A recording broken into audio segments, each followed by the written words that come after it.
ओम शांति।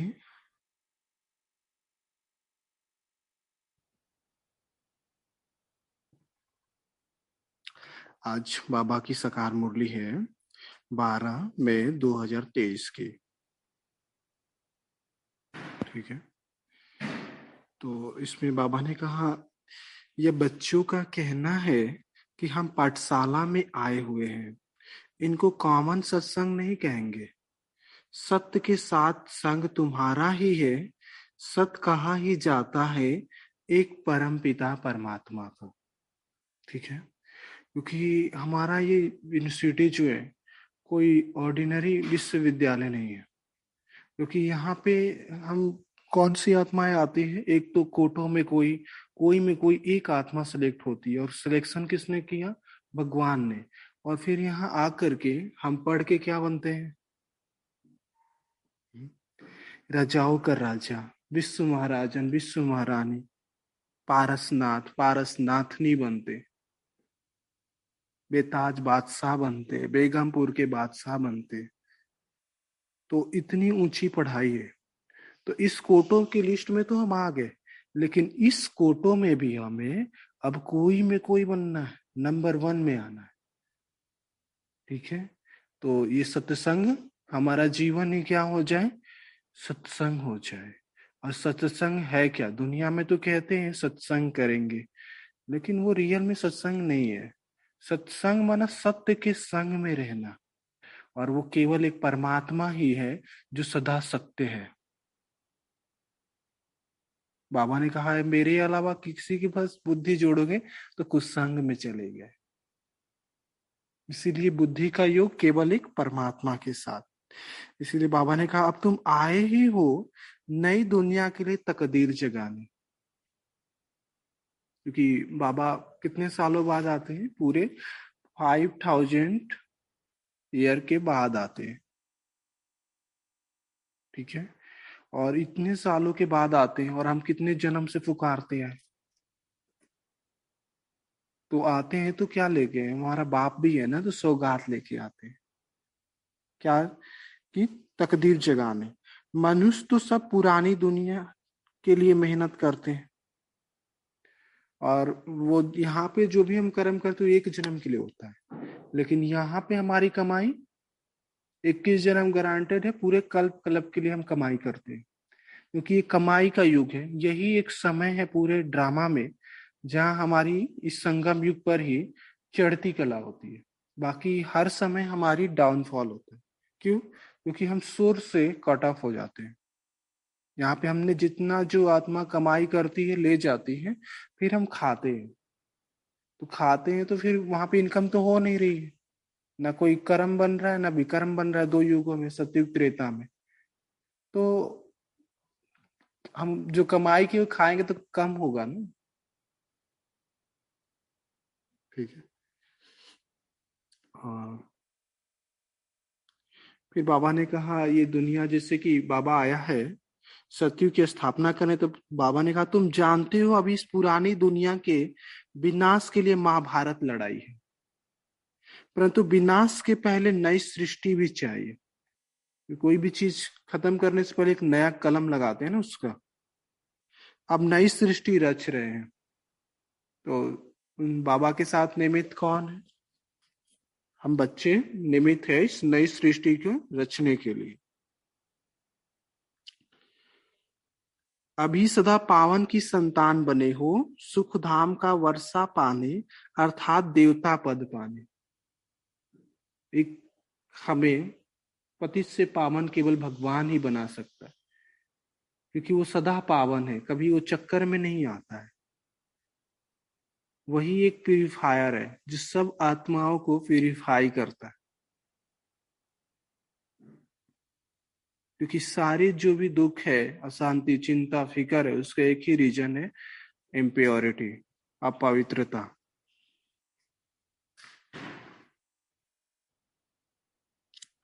तुम बेहद की बाप से तकदीर बनाने आए हो।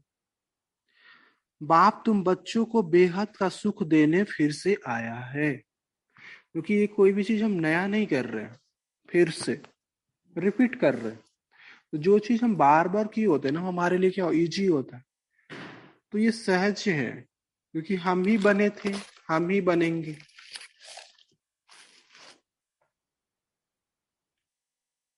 फिर बाबा ने कहा, तुमको ये याद रखना कि हम शांति धाम के वासी हैं, परम धाम से यहाँ आए हैं पाठ बजाने। 84 जन्म कैसे लेते हो, या बाप बैठ सारा हिसाब समझाते। बाप कहते हैं, बच्चे अब कलयुग का अंत है, यहाँ तुम बाप से सहज योग सीख रहे हो। तुम कहते हो, बाबा हम सूर्यवंशी घराने में जरूर आएंगे, यह एम ऑब्जेक्ट है, क्योंकि ये पढ़ाई ही है नर से श्री नारायण बनाने की, नारी से श्री लक्ष्मी बनाने की। अब यहाँ पे जो जितनी पढ़ाई पढ़ते हैं उसके हिसाब से उनका वहां पे पद मिलता है, क्योंकि पढ़ाई पद का आधार ही क्या होता है, पढ़ाई। ठीक है। तो बाबा ने कहा, यह पाठशाला है भगवान की।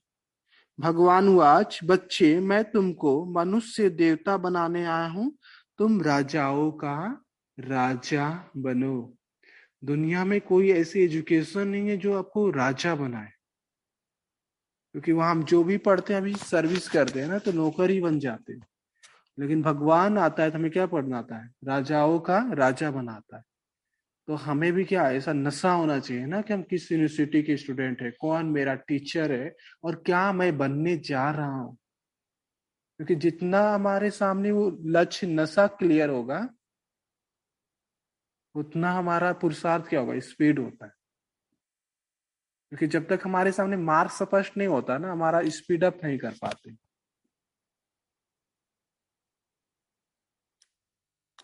फिर बाबा ने कहा, तुम श्रीमत पर चलेंगे तो श्रेष्ठ श्रेष्ठ बनेंगे। बाप ही ऊंचे तो ऊंचा है, तो उसकी मत भी ऊंची है। तो इसीलिए अब ये गांठ बांध लेनी है कि बस मुझे केवल और केवल श्रीमत पे चलना है, नहीं तो भटकने का मार्ग बहुत है। हर चीज मुझे बांधना चाहती है इस दुनिया की, और कोई भी चीज में मैंने आसक्ति रख दे, वहीं पे हम उसका गुलाम बन जाते हैं। कोई भी इस दुनिया का हम इच्छा रखते हैं, माना हम इस इच्छा के गुलाम बन गए। तो इच्छा रखो, वही जो बाबा कह रहा है, जो बाबा हमारे सामने लक्ष्य रखा है, उस लक्ष्य को पाने की इच्छा रखो, बेहद की इच्छा रखो। क्योंकि जो भी हद की इच्छाएं हैं, हद की हद माना ही पिजड़ा, गुलाम बन जाना, मतलब एक कैद खाना में आ जाना।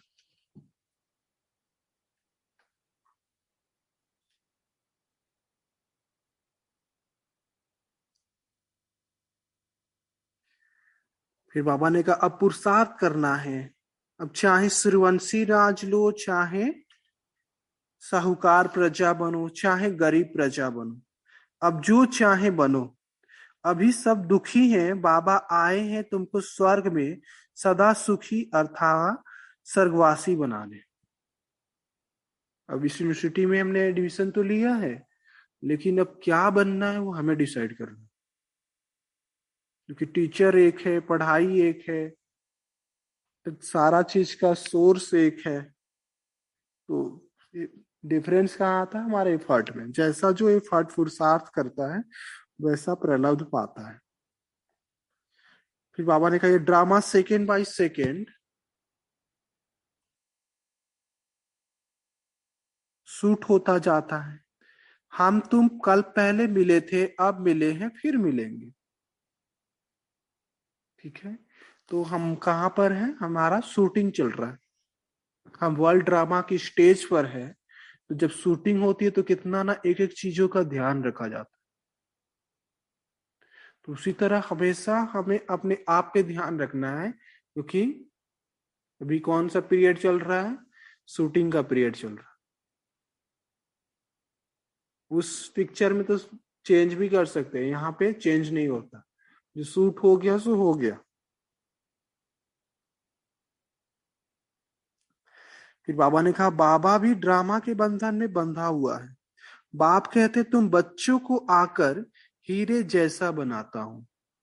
मैं तुम्हारा most obedient, most beloved father, teacher और सतगुरु भी बनता हूं। अभी हमारा डायरेक्ट कनेक्शन किसके साथ है? हमारा सर संबंध किसके साथ है?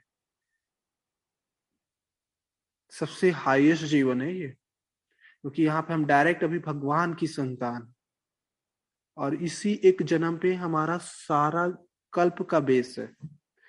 तो ये जो जीवन है ना, ये बहुत ही दुर्लभ जीवन है, बहुत ही अनमोल जीवन है, क्योंकि हमारा पालनहार, हमारा माता पिता, टीचर, सखा, स्वामी सब भगवान है। और कहा जाता है दुनिया की सबसे बड़ी प्राप्ति जो है वो भगवान को पा लेना, उससे बड़ी कोई प्राप्ति नहीं। क्योंकि राजा ही मेरा हो गया तो राज तो ऑटोमेटिक आपका हो गया ना।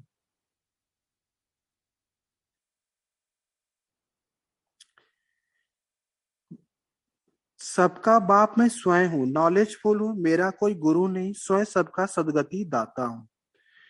इस समय सबकी आसुरी मत है, सर्वव्यापी के ज्ञान ने भारत को बिल्कुल कौड़ी मिसल बना दिया। क्योंकि सर्वव्यापी कहना माना ही गया भटकना। तो भक्ति में क्या गए, बस भटकते ही रहे ना, दर दर ठोकरे खाई। अभी आकर के हमें सच्चा सच्चा उसका दरबार मिला है। फिर बाबा ने कहा तुम सच्ची सच्ची भ्रमड़िया हो। क्योंकि भ्रमड़ी क्या करती है, भू भू करके विष्टा के कीड़ों को भी उड़ने वाला बना देती है। वैरायटी कीड़ों को भू भू करके मनुष्य से देवता बनाती है। क्योंकि अभी सबको ये 5 विकारों की बीमारी, ये कीटाणु लग गए ना, उनको ये बाबा का जो ज्ञान है, जितना हम इसको देते जाते, दान करते जाते, उतना सारी आत्माओं का कल्याण होता है। क्योंकि सच्चा सच्चा यही क्या है, बाबा का ज्ञान ही क्या है, अमृत है। यही सच्चा सच्चा गंगा जल है। जितना जो आत्मा पीती जाती है उतना उसका मैल धुलता जाता है। तुमको बाप सुखी बनाने आया है, सहज योग सिखलाने आया है। सहज योग ही क्या है, एक बाप दूजा न कोई, यही है सहज योग। सतयुग में वर्ल्ड ऑलमाइटी अथॉरिटी देवी देवताओं का राज्य था। क्योंकि वहां पे हम क्या थे, अखंड राज था ना हमारा। वहां पे कोई माया नहीं, कोई रोग नहीं, कोई दुख नहीं, कोई अशांति नहीं। जैसे कहते हैं ना, राम राजा, राम के राजा में राजा भी सुखी है तो प्रजा भी सुखी है। वहां पे दुख का, हमें अशांति का, विकारों का ज्ञान होता है, ज्ञान ही नहीं होता ये सब क्या चीज है। इस समय सब नरकवासी बन पड़े हैं, अब इस पार से उस पार जाना है। ठीक है, तो कैसे जाएंगे? ये लाठी जो है ना, बाबा ने श्रीमत की लाठी दी, इसको पकड़ पकड़ के हम इस पूरे पार से उस पार जाते हैं। खिवैया एक ही है, वो आकर विशेष सागर से क्षीर सागर में ले जाते हैं। ठीक है, ये केवल एक बाबा का ही काम है। बाबा के अलावा ये कोई कर नहीं सकता, क्योंकि वही मुक्ति, जीवन मुक्ति दाता है, वही गति सदगति दाता है। अभी हम सबकी नैया को क्या कर रहा है, वो खेवैया बन करके पार ले जा रहा है। तो बस हमें क्या करना है, बस अपनी इस जीवन की नैया को उस खेवैया के हवाले कर देना, कि तू जो चाहे जिस दिशा में इस नाव को ले चल। क्योंकि हमें ट्रस्ट है, वो जो करेगा हमारे लिए सबसे बेस्ट बेस्ट करेगा। तो बस एक बल, एक भरोसा, आत्मबल परमात्मा बल द्वारा विजय हो ही पड़े हैं। बाकी जो भी आधार बनाए हैं सब फेल मार जाएंगे, सब धोखा देके जाएंगे। इसीलिए एक बाबा ही हमारा आधार है, वही मेरा खेवैया है, वही मेरा पालनहार है। बाबा ही मेरा सर्वस्व है। जहां बाप है वहां सब कुछ है। जिसके साथ भगवान है उसकी विजय निश्चित है। तो बस बाबा को अपना बना लेना है।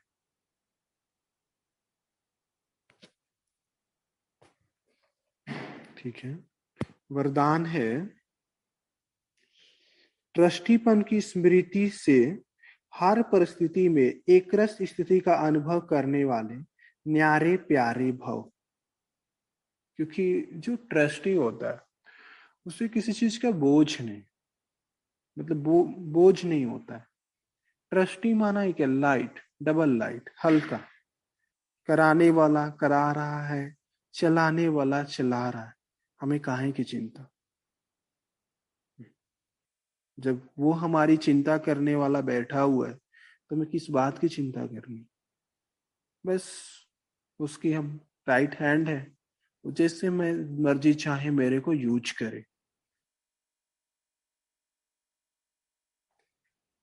ठीक है, तो जितना ट्रस्टी होंगे उतना हल्के होंगे। और ट्रस्टी पन्ना ही उसकी याद दिलाता है कि किसने मुझे ट्रस्टी बनाया है। नहीं तो उसकी सेवा कर रहे हैं, उसी को भूले हुए, तो फिर वो सेवा नहीं रह जाती, ये कारोबार मात्र रह जाता। इसमें बाबा ने स्पष्ट किया है, जब स्वयं को ट्रस्टी समझकर रहेंगे तो हर परिस्थिति में स्थिति एक रस रहेगी।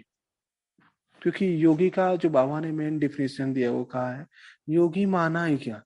निंदा, स्तुति, मान, अपमान, जय, पराजय, लाभ, हानि, सुख, दुख, सब चीजों में एक समान। क्योंकि योगी अनटच है, डिटैच है। क्योंकि सारी चीजें खेल है और खेल में सब कुछ होता है। तो खेल में हर चीज को एंजॉय करता है, हर चीज से लेसन लेता है। क्योंकि हर चीज हमें कुछ ना कुछ सिखाने के लिए आती है। तो जब हमारा सीखने पर फोकस होगा ना, तो फिर हमें किसी चीज से दुख नहीं होगा। क्योंकि ट्रस्टी अर्थात न्यारे और प्यारे। क्योंकि ये सारे जो भी चीजें मार के साइड सीन है, ये गेम का पार्ट है।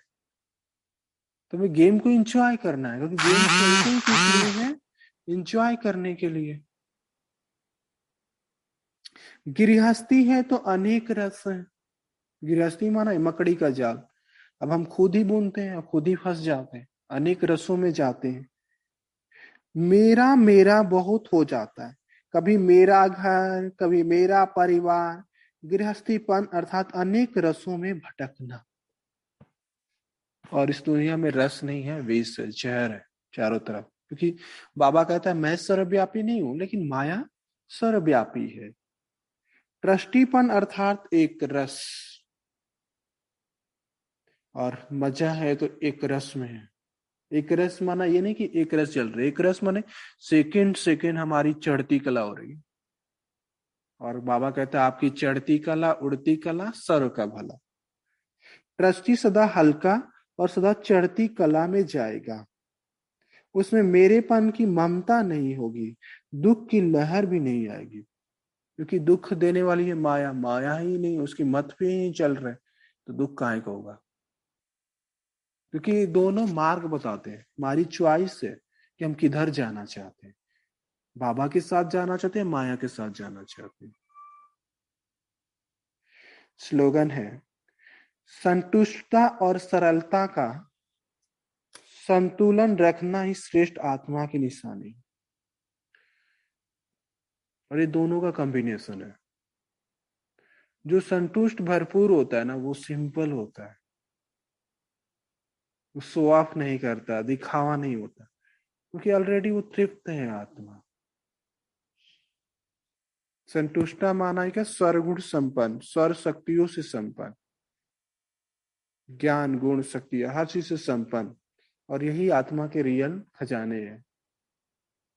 आत्मा को ये बाहर की कोई भी चीजें तृप्त नहीं कर सकती। आत्मा की प्यास है तो इन चीजों की है। ठीक है, अच्छा जी।